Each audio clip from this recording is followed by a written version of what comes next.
Hello everybody, I hope you're all well and welcome back to Voicenotes with Jordan Theresa. How is everybody doing today? This is a pre-recorded episode because when I'm uploading this, I will be on my lovely sunny holiday, which I am so excited for. I actually cannot explain to you guys how excited I am to go on bloody holiday. Mostly I am excited to even out my Glastonbury tan lines because I have the most diabolical tan lines. I've got tan lines in the shape of booty shorts, which is one thing, but then I have a sock tan line because obviously I was wearing like my Salomons and socks all day. Guys, I look like Frankenstein's monster. Like I look like my feet have been stitched on, like I have somebody else's gormy feet.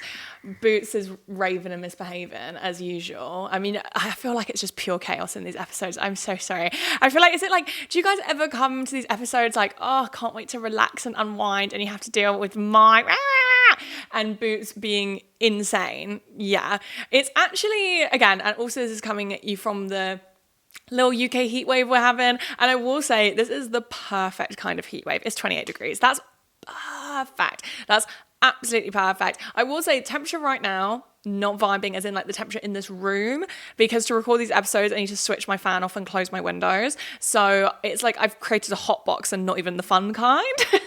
And also it's so stupid. I don't even know why I'm sharing this. I don't know. Like I feel like it's like relatable experience. Guys, I'm having I'm not having a bad hair day anymore, it feels like, but I was having a bad hair day. So I used to straighten my hair like religiously, and then my hairdresser was like, stop straightening your hair, you're banning your hair off. And I was like, So I stopped straightening my hair, and then I was like, you know what, I'm gonna treat myself and straighten my hair today. And I hate the way that it looks. It looks so boring. I will say I'm straightening it during a time when my hair is very dry. Like hot weather dries my hair out like no one's business. So I straightened it and I was like, oh great, now I have a flat matte like wad of hair on top of my head that's not giving anything. And like I'm wearing such a beautiful dress today and my hair is giving nothing. I was getting so frustrated. And then my trick, I mean, it was literally giving Fleabag. Like hair is everything. Like I like to think of myself as above like getting upset over my hair looking bad. And like a part of me sometimes feels like when I get upset over like my makeup not going to plan or my hair looking bad, or like just having, you know, when you're just having an ugly day where you just feel ugly, which isn't today, by the way, I feel beautiful. But you know, when you're like having one of those days, it feels like I'm like betraying like my feminist morals and values by like caring about the way that I look. And this was one of those days, but it's like a very human universal experience. Hair is everything. But the way to fix hair, in my opinion, is to just put shit on top of it. So I put like my little clips in the side, which always looks cute. And then I just stuck a pair of sunglasses on. Favorite part about summer is being able to put sunglasses on my head. I'm not even fussed about putting sunglasses on my face. I'm very fussy with sunglasses, but at the same time, I don't want to invest in any sunglasses because I lose sunglasses really easily. You can see the issues that I run into. So this is like my favorite shape of sunglasses. Like it's like, to be fair, this isn't even my favorite shape. The ones that I wore at Glastonbury are my favorite shape of sunglasses. Like the sort of bug-eyed, like these are the types of sunglasses my mum would wear in the 2000s, but like not Y2K. When I think of Y2K sunglasses, I think of like those horrible like AliExpress ones where they're like very square. I wore a pair of those at gala because I forgot mine and Dom just gave me a random pair from his house, and then I got really fucked, and like they're like halfway off my face in all the pictures, and it's like so like genuinely so humiliating. And then one of those pictures got cross-posted like 3 times onto all my friends' stories. Love life. But guys, I'm wearing the cutest outfit today. I feel like I'm always dressed to impress on the pod. So I can, you know, shout out some sustainable brands and some vintage sellers.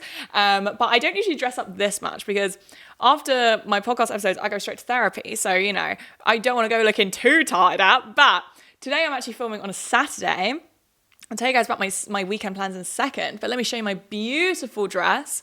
It's from Realisation. My friend Faye influenced me because she wears it all the time and she just looks beautiful. And also I need more like summer mini dresses that I can just slip on. A midi dress, it is a bit, midi dresses are quite dressy.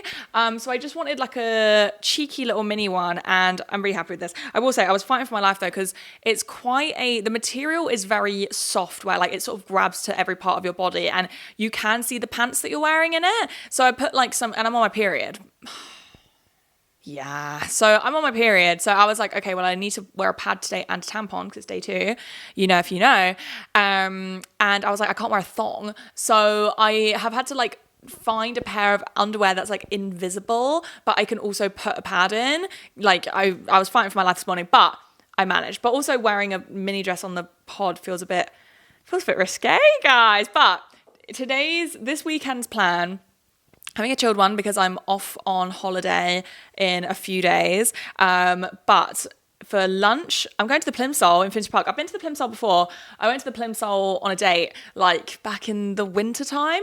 And I didn't eat there. Like we literally just went there for drinks, but the vibes were good. It was very, very cozy winter vibes. So I'm very interested to know what it's going to be like in the summer. It's definitely going to be one of those like, let's stand outside and have a pint, but we're going for lunch because apparently the Plimsoll does one of the best burgers in London. And I am not a burger person, but I'm convinced that I'm not a burger person because I haven't had the right burger. I've never had a burger. Maybe, I had a burger in New York from a place called 7th Street, I think it's called, in Williamsburg. That was a good burger. But like even then, I very rarely am like cutting about thinking like, oh God, I would kill for a burger. And like, I think I need to change that because I know that like, there's a reason why everyone fucking loves burgers, right? And I need to get onto that. That was such a boring run-on sentence. I really, truly apologize. So I'm going to the Plimsoll for a burger with my friends. And then we're going to go to a wine bar. And then my friend Ed is having some birthday drinks. So I might try and pop to that. I'll see if I can make it, hopefully. And then tomorrow I've got a roast with my friends. Like, guys, it's like the weekend of friendship. Like, oh God, love. And I've got, so obviously I'm going on holiday for a while, like 9 days or something. Oh my God, I can't believe I'm going on holiday. I'm so excited. And then I'm coming back just in time for the London's Big Weekender. I teased you guys about the London's Big Weekender in my last episode, but I'm going to tell you what it's all about. So the reason why it's called the London's Big Weekender is because me and my friend's group chat is called the Londons. And it's actually like quite interesting that it is the London's Big Weekender. To be fair, this is something that I have made up, I will say. But it's something that I've noticed that every year we have one weekend where we have a big blowout. And we have like loads of things going on in this one weekend. And the key like factor of the London's Big Weekender is the fact that everyone comes to at least one thing. So you see everyone, and like, to be fair, we've got a pretty big friendship group. There's like 20 of us. So, and like, a lot of people, like, I think nearly everyone bar me and like 2 others are in relationships. So it's like, we don't get to see each other in those big group settings that often. Like for birthdays, there's always a few people that can't make it. So it's really, really nice to have like the London's Big Weekender. So Friday, my friend Herbie is hosting his yearly quiz. This is my highlight of my year. You're thinking, oh, it's just a quiz, just pub quiz. Wrong. It's so much more special. Like, it's like not general knowledge at all. It's like extremely random and niche knowledge, but like nothing too arduous or difficult. There's something for everyone in that quiz. Like my favorite round from last year was that he poured a little bit of squash in some cups and passed it around to everyone. And he had to guess whether it was single, double, or quadruple strength squash. And I got it right. It was double. And then that night, so that's the prees. That's the prees. The quiz is the prees, because then after the quiz, guys, we're going to Fold. If you don't live in London, or like you're not really into like, I don't know, like I guess techno music, right? Fold is a nightclub. Sorry, I don't know why I said that so weirdly. Fold is a nightclub, question mark. Fold is a nightclub, and it's an intense place. It's really fun. I really like it. It's like no cameras allowed as well, so you don't feel super self-conscious the next day if you had a little too much fun, because you know that like no one filmed you. Like, it's absolutely fine. The crowd's always really great there, and we're seeing, I think, John Talbot. I don't really listen to John Talbot, to be honest. I think maybe is The Ghost playing. The Ghost is fun. The Ghost is good. John Talbot's very, very techno, I will say. But regardless, I'm buzzing, and I know you guys are thinking, Jordan, you're going to Fold on Friday. You've got more plans on the weekend? Yes, I do. So on Saturday, James and Cobby are having a Shakespeare-themed birthday party, and I'm absolutely buzzing for it.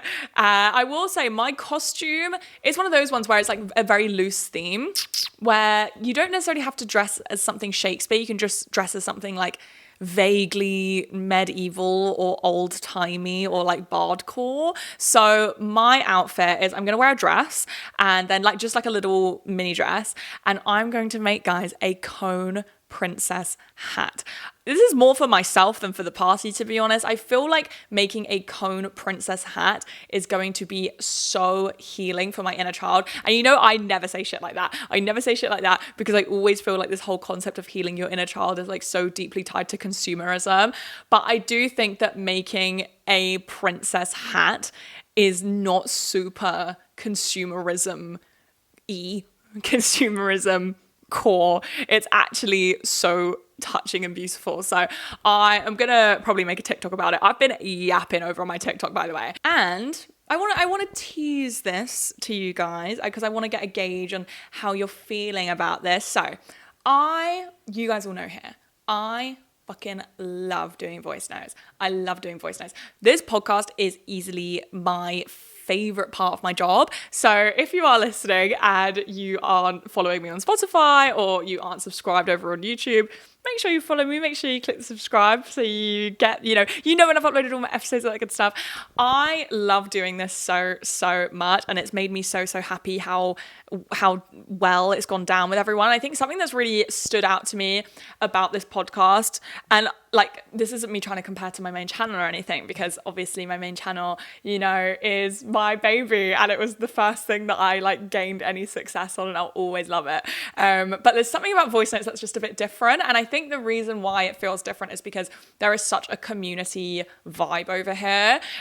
We like, whenever someone posts something about like they've got an exam or they're not feeling well or they've got an injury, the replies are always like, good luck or get well soon. I'm like, oh, I love you guys so much. You're all so cute.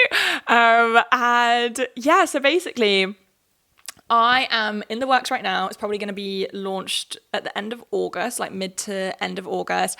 I'm in the works right now of sort of creating a little community hub for voice notes, and also creating some bonus content, sort of like a membership style. You're not going to be losing any content. The amount of content that goes on this channel is going to remain the exact same. And also the community hub is going to also be available to everyone, basically. Yeah, it's going to be like available to everyone.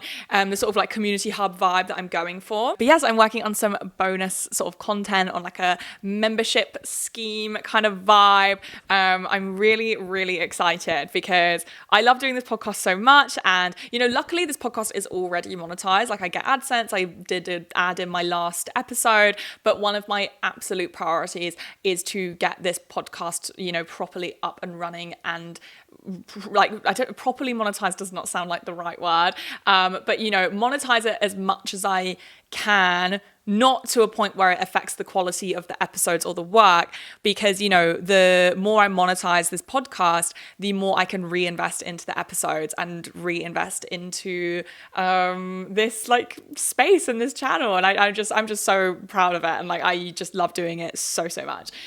So just floating that idea out there for anybody that is interested. I mean, it's more like I'm not even floating that idea out there. Like, I know that I'm doing it. I'm just like letting you guys know because I'm excited about it and I want you guys to be excited about it as well. I feel so, it's so stupid, but I feel so deeply connected to this podcast that it just makes me so happy that I'm going to create like, there's just going to be a place where like, it's going to be a Voicenotes core and everyone's going to be able to like, you know, hang out and keep up and yeah, no, it makes me really, really happy. But I don't have thoughts of the week. And I think all I have a thought of the week about is about Love Island, and it is about the regression of Casa Amor in Love Island reflects the regression in the modern dating landscape. Did I stutter? Did I fucking stutter? Remember when men used to say loyal in Casa Amor? Remember when they used to sleep outside and they weren't just playing games? Yeah. But the thing is, I don't think I want to talk about that because I'm talking a lot about Love Island again over on my TikTok if you want to follow me there. Also, something that I'm going to be doing on TikTok whilst I'm away. I'm actually a genius. It's ridiculous. I am going to be doing my BOTD, bikini of the day and book of the day, because I contain multitudes. And I'm going to be showing what bikini I'm wearing that day because I've got 4 bikinis that are all from like sustainable swimwear brands. And I'm also going to be showing what book I'm reading because I've picked up a few holiday reads. I'm really tempted to show you guys now, but I'm going to like save that for my TikTok. But in today's episode of Voicenotes with Jordan Theresa, we are going to be chatting all about influencer brand trips. This is something that fascinates me and I'm sure fascinates so many other people. So I'm really, really excited to get into the episode today. I'm so interested to know you guys' thoughts, know what you think, because I think that although influencer brand trips, they are pretty commonplace and I would say they're fairly uncontroversial. Like, you know, if they were really controversial, no one would, you know, no brands would host influencer trips. They've become sort of part of the sort of influencer marketing world. But also they are, you know, they can go wrong very easily. I think that's the best way to describe it is that, you know, they can go tits up so easily through some of the examples that I have. But let's get into it. So firstly, let's cover the basics. Let's cover what even is an influencer brand trip. So put very simply, it's when a brand takes a group of influencers on an all expenses paid for trip. And influencer brand trips can vary very widely. They can be as simple as, you know, day trip. By the way, when I say simple, I don't mean simple as in like, oh God, this stuff is so basic. I just mean simple as in like in comparison to the big influencer brand trips. This stuff is like, you know, pretty simple in comparison, but I understand that they're still like great experiences and they're especially, you know, great experiences if you're going for free. But you can go on day trips. Concerts and gigs are very popular within the influencer industry. I have never been to one with a brand myself, but I've been as a +1 with a brand. I saw Pitbull with Netflix, but I was with Jack and Eleanor because I'm a professional +1, as we all know. But it could be concerts and gigs, staycations, and the reasons why concerts and gigs are so popular is because these brands usually have boxes or they're owned by companies who have boxes. But they can be like staycations, weekends away, festivals. Just putting it out there, guys. If any festivals want to give me free tickets. See, this is the thing. I'm going to get onto like my personal stance on influencer brand trips, but like as an influencer, the way I'm like trying to come at this not in a biased way. Like there's a word for it, but it's like lost on me. I'm trying to come at this in like a not biased way, but already I'm like, festivals? Anyone want to send me to a free festival? But like, it's interesting, right? Like, I wonder how that makes you guys who are listening to this feel. Like, does that make you roll your eyes into the back of your head? But also they can like go on the complete extreme end of the spectrum to like full blown tropical and beach holidays. There's also, you know, when you can take influencers to conventions and events. So I see a lot of brands take influencers to Cannes. They take in, like I saw Netflix took Jack and Eleanor to the Tudum event. You know, brands take influencers to festivals like Coachella and Glastonbury. But when I was referring to festivals earlier, I was thinking more like brands will give influencers like just a free day ticket to like All Points East or something, which by the way, I'm so excited. I'm going to All Points East. I'm going on the 22nd. I'm seeing DJ Heartstring, Shy Girl, Barry Can't Swim. I think Sam Alfred's playing as well. It's going to be so fun. And I'm not going with the brand, by the way. I paid for that myself. As I mentioned earlier, influencer brand trips are still very much part of like marketing and especially the influencer industry. But I found those like really extravagant, like tropical holiday brand trips really rose to popularity in the 2010s, sort of peaked in the mid to late 2010s.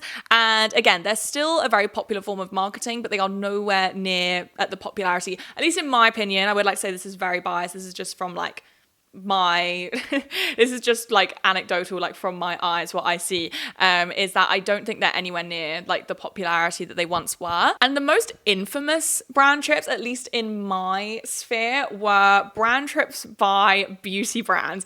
There was so much money flowing through the beauty industry. There's still so much money flowing through the beauty industry now, but especially in the 2010s, my hypothesis is that there was not necessarily a lot more, but there was a lot more money flowing into the beauty industry through makeup brands who like worked with influencers, right? And the reason why there was so much money flowing, you know, into these makeup brands like, you know, Benefit and Too Faced and Urban Decay was because of the trends at the time. The makeup trends at the time were, I mean, guys, if you were there and you survived 2010's makeup, all power to you, because it was, you know, very full glam makeup artistry makeup, like makeup-y makeup. These trends went hand in hand with the rise of beauty gurus on YouTube who really dominated the makeup space, and they had so much influence. So I believe that the beauty industry, and particularly the makeup industry, had so much money flowing through it in the 2010s because of the makeup trends at the time, and also the influencers who yielded so much power and could really influence people to buy basically anything. I don't know the exact numbers of like the kind of profit that is yielded from a influencer brand trip, or rather how they measure that yield of an influencer brand trip, or rather that these brand trips exist almost for like familiarity. In the influencer industry, there's like loads of different ways that brands measure the success of a campaign. This might be quite interesting because I'm not sure if like loads of people know about this. So there's like multiple different ways in which the success of a campaign is measured. So for example, over on my YouTube where I do lots of sponsors, the way that brands usually measure the success is through the amount of link clicks, but also the amount of link clicks that led to a purchase. But some brands don't actually measure through link clicks. Sometimes they, you know, just have a brand campaign where it's just about getting their name out there. So for example, there's some brands where, God, you know, I can't really think of anything off the top of my head, but there are brands where, you know, for example, maybe something like a mattress, right? Like a mattress or like a furniture brand where like you're very rarely going to click on a link and spend like £800 on a mattress. But next time you're thinking like, oh, I need to buy a new mattress, you're like, oh, I'm going to shop from Emma Sleep because I saw that an influencer that I like posted about Emma Sleep. Do you know what I mean? So sometimes I think that influencer brand trips actually probably are more about brand recognition and getting a brand name out there, and more often, a vast majority of the time, these brand trips exist to launch new products. So it's not necessarily about like the amount of links that are clicked, it's more about getting the word out there that this new product is launching by X brand. So one of the most like infamous brands for brand trips is Tarte. They even have a label, a name for their brand trips. It's called Trippin' with Tarte. So Tarte hosts multiple influencer brand trips a year to promote newly launched products, and Trippin' with Tarte still goes on. It was really at its peak again in the mid 2010s. Now it's less so, but they still do the trips anyway. So Trippin' with Tarte locations include Bora Bora, Dorado Beach, Necker Island, and Costa Rica. But before we get into sort of how these influencer brand trips work and the exchange which is occurring there, I want to talk about my personal opinions on influencer brand trips. So I am not anti-influencer brand trip. And I would like to say I probably am carrying some kind of bias, as like, I know a lot of people actually don't see me as an influencer, even though I do label myself as an influencer sometimes, but I do sort of fall into that realm of like online content creator. I just say that I'm a YouTuber I say I'm a YouTuber and a podcaster when people ask what I do, because I don't like saying content creator. But I am not anti-influencer brand trip. I like sometimes when my favorite influencers go on brand trips that are like interesting, if that makes sense. You know, I find it interesting. I do enjoy watching the content to an extent. But I will say, I find that the influencer brand trips that I'm the most interested in, or the ones that I find the most interesting, aren't like the really lavish holidays that were provided by like beauty brands in the 2010s, or like any sort of tripping with Tarte trip. Like honestly, low-key, I idgav. But more like when influencers I like are like taken to a city for like 48 hours, or they're taken to a gig, or they're taken to a festival. Like I find that interesting.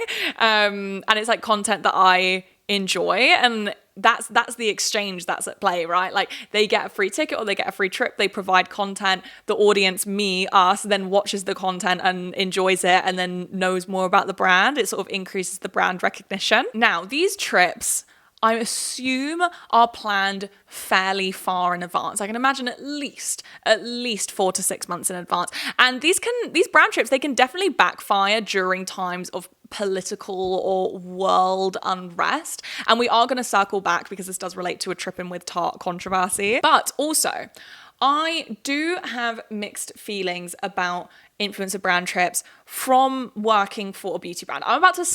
Previously working for a beauty brand.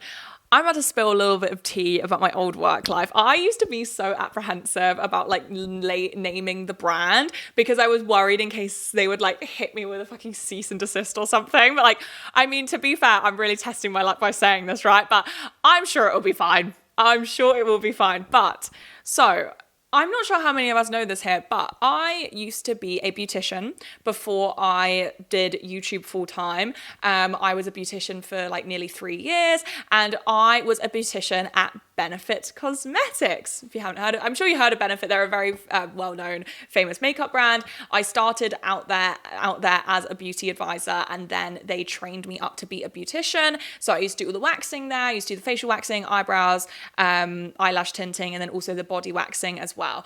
And it's actually such a shame because I worked with such a lovely group of girls, and it was like so core. It was almost like my version of university, because I started working there when I was 18. Working at Benefit was like so integral to like my really young years. But the sort of tea with Benefit, and I don't know how it is now, I'm talking more from my experience when I worked there, I believe it was from 2017 to 2020, they pay their staff shit. They don't pay their staff London living wage. They pay their staff fucking terribly. Maybe it's changed now, but I remember when I was working there, I was paid, like, it was a shocking amount. Like, I think it was like around £9 an hour. And I know that in comparison to other people who get paid lower, I understand that £9 an hour can be a lot for some people. We were just paid like very low for the work that we were doing. We weren't paid London living wage. Obviously our travel wasn't covered or anything because we were basically working in retail. And I certainly don't think that the beauticians especially were paid enough considering the services that they were giving, and especially considering the price of these services. Benefit is they charge a lot for like an eyebrow wax and tint. They used to charge like £25 for an eyebrow wax and tint when I worked there, and in comparison to how much we charged, like we used to really not get paid a lot at all. And I think what really irked me, and look, we got a pay rise eventually after like so much contention, but basically, you know, our area manager and our like manager higher up than that would say to us, when all of us would be asking for a pay rise, they would say there's no money, there's like, we can't give you a pay rise. And they would tell us there was no money whilst we had to all watch on Instagram Benefit, the brand, take influencers on these extravagant, insane brand trips. And look, I understand how like the sort of the constructs of a business work. I understand that, you know, there's going to be more money put into marketing than put into paying their staff. But also that is a way of keeping your staff morale low as fuck, is if you refuse to give them pay rises, and then we have to look on Instagram and see these influencers being taken on these extravagant trips abroad. I remember it was during the launch of like the Bad Girl Bang mascara that they took, like they did like multiple trips around the world for different influencers. It was actually such fucking bullshit. Like it actually enrages me now that I'm like recalling it. I haven't spoken about this in such a long time. And also some more tea about Benefit. I'm not sure whether it's the same now, but when I worked there, the staff turnover was absurdly high. Like I cannot even think about the amount of money that they waste training people because the turnover is so high, because they don't keep their employee morale up. Like they wouldn't even give us a fucking Christmas party. We had to organize our own Christmas meal and pay for it ourselves. Like it was absurd. They would give us one little like Benefit like gift set at Christmas a year. That was like your congratulations, thank you for being our staff. There was that company was a shocking company to work for, and it's actually such a shame because I think that everyone that worked there was really, really nice, especially the fellow like beauticians and beauty advisors that I worked with. But yeah, that is like a way to keep your employee morale so low, is to insist that there's no money, but take influencers on these ridiculously extravagant brand trips. Like it stung. It was very, very painful. And because of that, I will never shop from Benefit Cosmetics again. Fuck Benefit Cosmetics. I'm not sure whether anything has changed. I doubt it. You know, I'm going on my like Benefit Cosmetics rant, but I remember the most infuriating part was that they would set really unrealistic sales goals. And then when you would bring up the fact that you want a pay rise, they would say, oh, well, you're not reaching your goals. So like, why would we give you a pay rise when those goals couldn't be reached by anyone? Because it's like based on footfall. It's not based on how good of beauticians we are. Like this is what I'm talking about. And yeah, it was just an infuriating fucking company to work for, who they say they're all for female empowerment, but they don't give a fuck about their fucking staff. But yeah, that's my tea about Benefit, and that's why I will never ever shop from that company ever again. I will never work with them. Oh, and another thing is that they, you know, I'm not sure what their sales are like now, but I remember when I worked there, they used to really struggle to shift makeup, and guess what? They used to blame the beauty advisors for it. They used to say that the beauty advisors weren't good enough saleswomen, when really the reason why Benefit Cosmetics doesn't sell is because they haven't produced an innovative product in about 15 fucking years. You know what, guys? This is a Pandora's box. This is a Pandora's box that has been opened. Benefit Cosmetics, and this is the thing, is that I actually think that, and this could be applied to all brands, not just Benefit, but I do find that like the reason why brands struggle to develop like innovative products is because they don't hire any young people at their head offices and in their product development, because it works on like a sort of working your way up, getting promoted way. And I understand that. But also I do think if you're a brand and you want to make things that are innovative, you have to start hiring young people in product development, because they used to think of like the most stupid crap. And like, I remember Benefit do a very similar thing to Urban Decay, where they had one thing that worked and then they would just label everything as part of that quote unquote line. So like with Urban Decay, their naked palette was like, again, like totally revolutionary in the beauty industry. And then they created like Naked 2, Naked 3, which I was like kind of on board with. I was like, okay, I get that. I'm pretty sure I had like nearly all of the naked palettes. And then they created like Naked Skin and Naked this and Naked that. And it's like, I feel like we're kind of losing it a little bit here. And like with Benefit, they used to do like, it was the They're Real, and it was the Bad Gal, and it was I'm trying to remember, but there was like lines of things that they created where I was like, oh my God, I remember. It was the Professional line. They like rinsed that until it was dead. And this is the thing, I think with a beauty brand, all you need is like a few core really good products. There's no need to like ride something until it keels over and dies, which is exactly what Benefit Cosmetics did. And then when their products didn't sell, who would they blame? The fucking beauty advisors. Like, it's just fucking bullshit. They would always kick the people lowest in their company. And it's like, sorry, you already pay them fucking terribly, and now you're going to blame them for the reason why this business is failing. The day that Benefit Cosmetics shuts down, I'm going to be celebrating. So, sorry, we went on a little bit of a tangent there, but overall, I'm actually not anti-influencer brand trip, but also I do think some influencer brand trips can bring out some like uncomfortable feelings within me. And I think it's like the brand trips that are especially, you know, those sort of tripping with Tarte brand trips, the brand trips that are especially, you know, extravagant and, you know, are basically just sort of intended to be displays of wealth, that can make me feel quite uncomfortable. Like, I'm pretty sure one of the tripping with Tarte trips, they like flew them all out on a private jet. Like, is that really necessary? They're already going on a free holiday.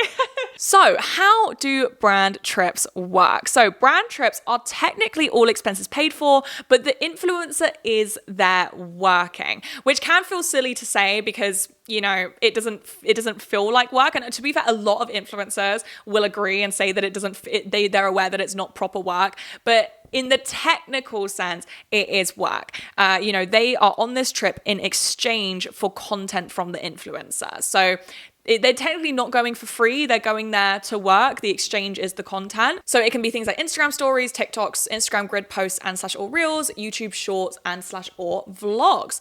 And, you know, whether a contract is signed varies from brand to brand. Some brands send a contract saying that we need X amount of content in exchange for this trip. Other brands don't sign a contract at all, but the influencer will be inclined to post in order to stay in the brand's good books and be invited to more influencer trips. To be honest, if I ever go on an influencer brand trip, I'm low-key gonna ask them to send me a contract to make sure I post content because I love sort of filling you guys in on like my influencer life because I guess I don't feel like an influencer, so sometimes it feels like a bit of a double life. But like I occasionally, and I actually mean it when I say that occasionally, I get invited to influencer events.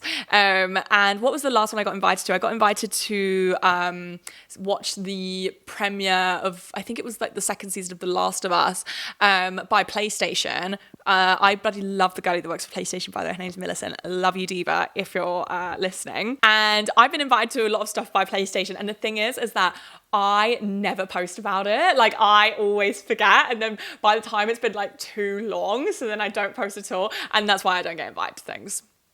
Yeah. So we've all, you know, come to the conclusion, realized by now that brand trips are a form of marketing. There's a reason why a vast majority of brand trips coincide with a product launch. It's to bring as much attention as possible to that product launch and to also increase the brand recognition. So these brand trips not only benefit the brand as a potentially very effective form of marketing, but they also benefit the influencer as well. I think what makes brand trips especially effective marketing is that if you think about a brand trip vlog, I think that it's like, you know, technically it's a sponsored video, but it like doesn't feel super sponsored. You know, I'm saying this as someone who sponsors all of my main channel videos. There is almost like this ad read quality to my sponsors that I know that it doesn't appeal to a lot of brands who want to like work with influencers. But what they do find more appealing is like the sponsor is there on the trip, it's being paid for, and there is no ad read. It's more just like there's like clips here and there of the new product and what it means and all of this. It's like it creates, I think brand trips create a very authentic ad and a very entertaining ad, and I think that's very valuable to a lot of brands.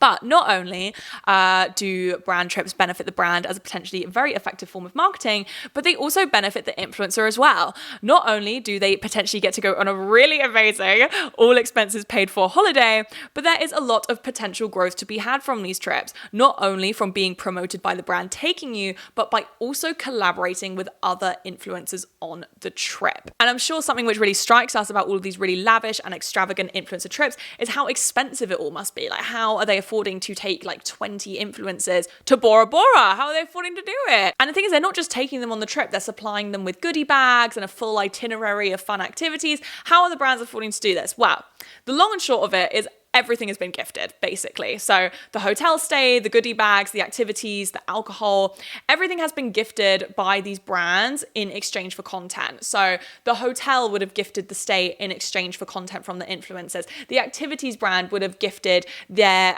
certain activities in exchange for content from the influencers, so on and so forth. You know, I think something you'll notice if you ever watch an influencer brand trip vlog is how branded everything is, like the name of the hotel, the name of the activities company, all the different branded bits and bobs in the goodie bags. And these influencers are told to make sure that they feature these brands and they tag them in stories, because again, this gifting is in exchange for promotion. So it's actually really interesting that the influencers aren't just there promoting the brand that has taken them and their new product launch, for example. They're actually there also promoting the hotel they're staying at, the activities that they're doing, the little different bits and bobs in the goodie bags, maybe even the restaurants they're going to as well. But as you guys can imagine, brand trips I think are particularly susceptible to going very wrong.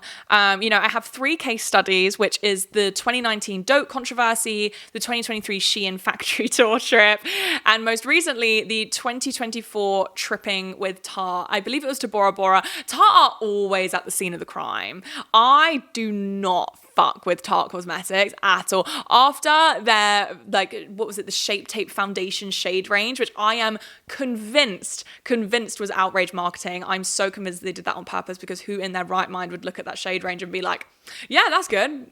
Like, what? But yeah, no, Tarte are always at the scene of the crime, and they actually don't give a fuck. But anyways, so the Dote trip, I had only heard about the brand Dote through Tiffany Ferg's video on this entire mess. And I actually have no idea if Dote are still active, because again, I haven't heard of them, but also something to consider that Dote are an American brand. I think they literally only function in the States. So like, how would I know about it? I can't even use it here. But Dote is a shopping app where you can shop from multiple, brands and shops and companies, but with just one cart, and you can shop directly from all of your favorite influencers.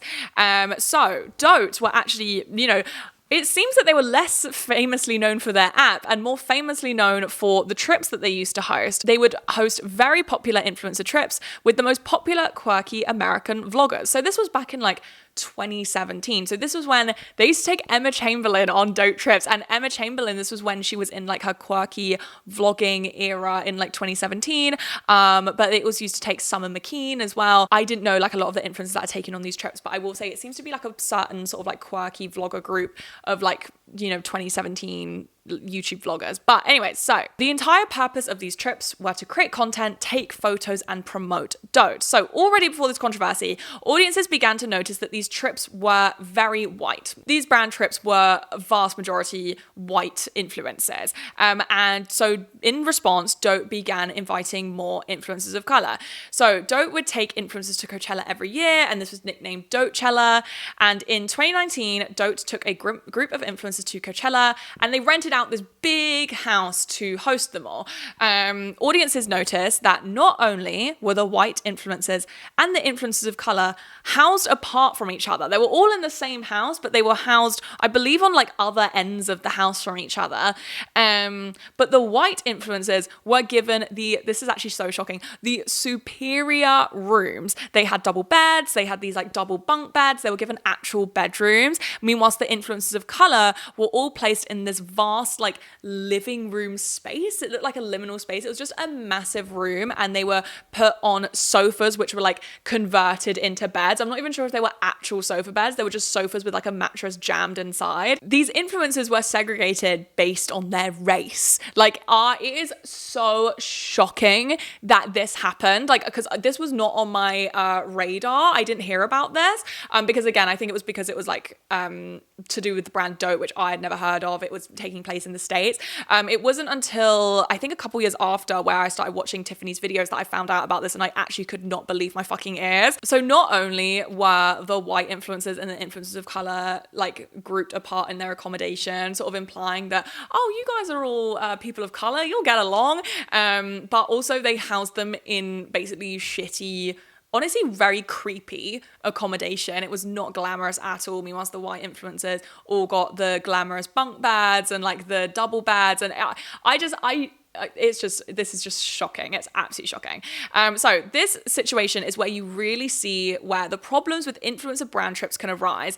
It was only when audiences began clocking on to what was happening and being rightfully outraged about what was happening did the influencers of color feel comfortable enough to speak out about their experiences. Many of them cited the reasons why they didn't feel comfortable speaking out until now, and the reason cited the most was, I didn't want to seem ungrateful because I was on a free trip. Can you see the imbalance that happens already when you take an influencer on what is a quote unquote all expenses paid for trip? And which is what I think that, like, I especially think within the influencer industry, it needs to be reframed. I think that we need to stop referring, I mean, to be fair, people don't refer to it in the influencer industry anymore as free trips, but it used to be, and I'm sure it is still now. We need to start referring to it as free trips because the influencers it is in exchange for content. They are there working.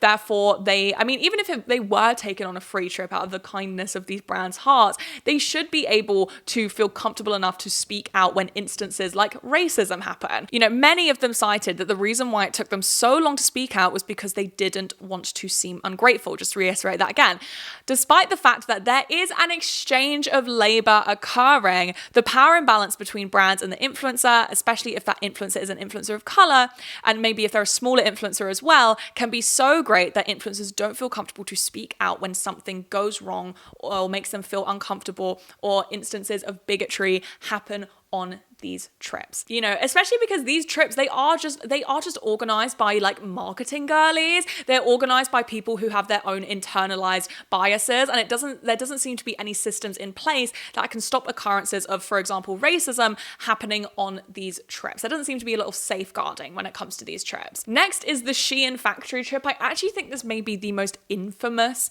influencer brand trip. So Shein, as we all know here, but just to reiterate, is the ultra fast fashion giant, which is swallowing up any fast fashion competition with their extremely low prices and extremely fast line of production. Shein add up to 10,000 new styles to their website every single day, and it's done mostly through AI and algorithms. Nobody can jump on a trend and get into market quicker than Shein. So even like without even researching into it, it's obvious to anyone that there's no way that these clothes are being produced ethically. You can't buy a brand new top for £5 being shipped from China and not know that something really dodgy is going on in the line of production. And in 2022, Channel 4 released a documentary where they brought hidden cameras into Shein's factories and revealed employees working up to 18 hours a day and being paid 2 cents an item. But in 2023, Shein invited a group of influencers to their innovation center, quote unquote, aka it was sort of meant to be like one of their factories. To quote Moises Mendes II for Time magazine, the company invited the influencers on an official brand trip to Guangzhou, China, to get what it promised to be an inside look on how their garments are designed, manufactured, and shipped. But the influencers drew criticism over the weekend after one of them, Dani Carbonari, uploaded a now deleted Instagram reel in which she said she was going on a trip as an investigative journalist and that she interviewed a woman who worked at the fabric cutting department. The reel also touted the company's working conditions, the center's large carbon footprint, and innovative technology.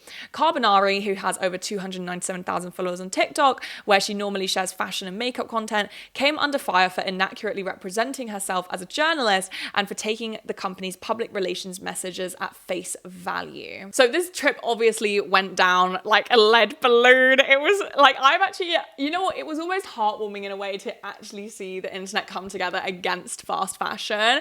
But it was very clearly a failed attempt to rehabilitate the brand Shein, which allegedly they were sort of trying to rehabilitate their image whilst planning for the initial public offering in the United States. But it showed that a lot of people will look past their better judgment and their own ethics in exchange for a free trip. But it's also a really interesting example of like an influencer brand trip being used in an attempt to spread propaganda. It's just, luckily with, a brand like Shein, it's so obviously not ethically produced that there's no way those clothes are ethically produced, that like people basically saw through it straight away. Oh, I forgot about another brand trip that I put in the sort of controversies.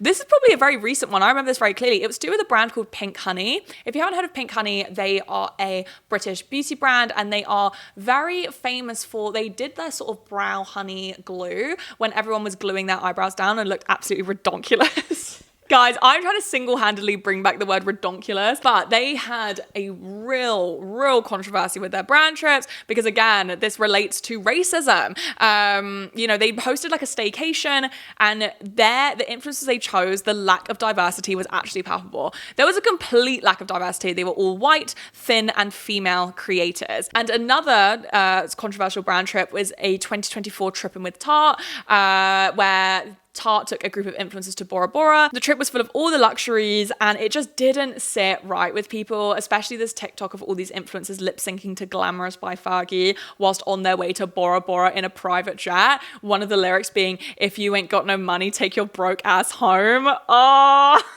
Tarte is like an example of a real like a brand trip on the extreme end of things, but these like very, extreme brand trips like Tripping with Tart, they definitely aren't going anywhere, but there definitely has been a shift in the influencer brand trip space in the past 5 years. So part of this is due to COVID. The pandemic put a pause on these trips, and a lot less hotels and activities companies are willing to give their services in exchange for promotion because of the amount of money that they lost during COVID. I also think that we are witnessing a lot of changing audience attitudes. Extravagant displays of wealth feel pretty tone deaf. Some brands don't care because all publicity is good publicity.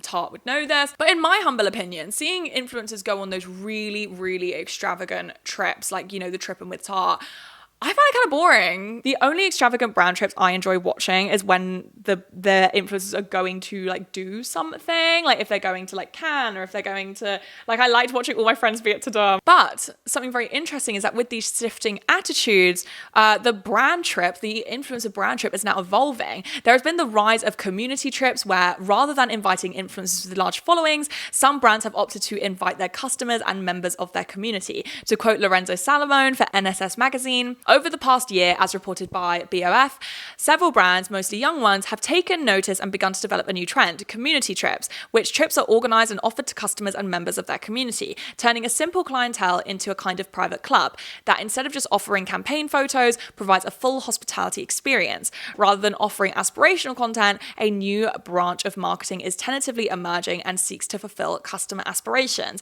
And apparently, the success rate is quite high.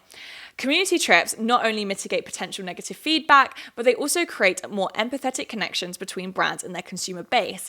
In short, the brand wins over regular people by offering them entry into its world of luxury. This year, brands like Topicals and Refi have adopted this marketing model, combining customers and influencers in travel experiences that the former branded as community trips. This type of experience offers unique advantages over traditional influencer trips beyond the usual social media metrics. Involving regular customer adds an element of authenticity, and we might add humanity that resonates with the social media audiences. After all, a drop of honey attracts more than a barrel of vinegar. For brands, this can lead to an increase in user-generated content and an improvement in the so-called sentiment. Another way of describing how the brand is perceived, which has important implications for customer loyalty and retention. In Refi's case, things went even further, as the brand allowed its followers to choose the trip destination through a vote.